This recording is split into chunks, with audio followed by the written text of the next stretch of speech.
یہ حدیث سنانے لگا ہوں، حدیث ہے، حدیث رسول ہے. جوان خاص کر کے ذرا میری بات پہ توجہ کرے، اور بزرگ خاص کر توجہ کرے جنہوں نے تربیت کرنی ہے. سنیں، حضور کی بارگاہ میں ایک نوجوان آیا ہے، یہ سنگ میل ہے حدیث، اس کو یاد رکھنا. عرض کی حضور میں سارے گناہ چھوڑ سکتا ہوں، زنا نہیں چھوڑتا. حضور مجھے زنا کی اجازت ہونی چاہیے. میرے حبیب نے تھپکی دی، بٹھا لیا. میں کہتا ہوں حضور نے گناہگاروں کو معاشرے سے کاٹا نہیں، ان کی تربیت فرمائی ہے، ان کی تربیت فرمائی ہے، ان کو قریب فرمایا. میرے حبیب کریم صلی اللہ علیہ وسلم نے فرمایا ادھر آ بیٹھ جا. بیٹھ گئے. حضور نے فرمایا تو پسند کرتا ہے تیری ماں کے ساتھ کوئی بدکاری کرے؟ حضور نہیں. فرمایا تو پسند کرتا ہے تیری بیٹی کے ساتھ کوئی بدکاری کرے؟ یا رسول اللہ میں آنکھیں نکال دوں گا. حضور نے فرمایا تو پسند کرتا ہے تیری بہن کے ساتھ؟ حضور میں کاٹ ڈالوں گا وہ ہاتھ جو میری بہن کی طرف اٹھیں گے. فرمایا تو پسند کرتا ہے کہ تیری خالہ پھوپھی ممانی کی طرف کوئی ایسی حرکت کرے؟ حضور میں کاٹ کے رکھ دوں گا ان لوگوں کو جو بات بھی کریں گے.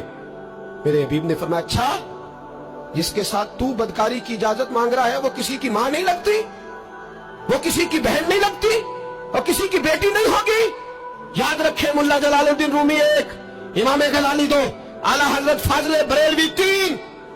بزرگ متفقہ طور پہ لکھتے ہیں، فرماتے ہیں جو گند کے ساتھ دوسرے گھر میں تاڑتا ہے وہ اپنے گھر کی خیر منا لے.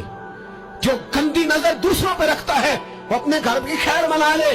اس لیے کہ جو جرم وہ کسی کے کھاتے میں ڈالے گا وہ سزا بن کے اس کے گھر کی طرف لوٹا دیا جائے گا. جو بدکاری وہ کسی کے کھاتے میں ڈالے گا وہ سزا بن کے اللہ اس کے گھر کی طرف لوٹا دے گا. اگر اپنے گھر کو پاک رکھنا چاہتے ہو تو دوسروں کی طرف پاک نظر رکھنی شروع کر دو. اگر چاہتے ہو کہ تیرا گھر بے عجیب معاملہ ہے نا، بیٹے کو تو پسند کی شادی کی اجازت ہے تو بیٹی کو اجازت کیوں نہیں؟ اگر تیرا بیٹا پسند کی شادی کرے گا تو یاد رکھنا پھر جب کسی کی بیٹی یہ لفظ بولتی ہے پھر عزتوں کے جنازے نکلتے ہیں، پھر اوریانی فحاشی کا جو ہے وہ کلک لگتا ہے ماتھے پر. پھر یاد رکھنا چاروں جانب سے رسوائیاں تیرا نصیبہ ہوتی ہے. اگر تو بیٹی کو روکنا چاہتا ہے تو بیٹے کا ہاتھ پکڑ. اگر تو بیٹی کو صاف رکھنا چاہتا ہے تو بیٹے کو شرم و حیا کی چادر اڑا. اگر تو بیٹیوں کے کردار کی حفاظت کرنا چاہتا ہے تو پہلے بیٹے کو پابند شریعت بنا.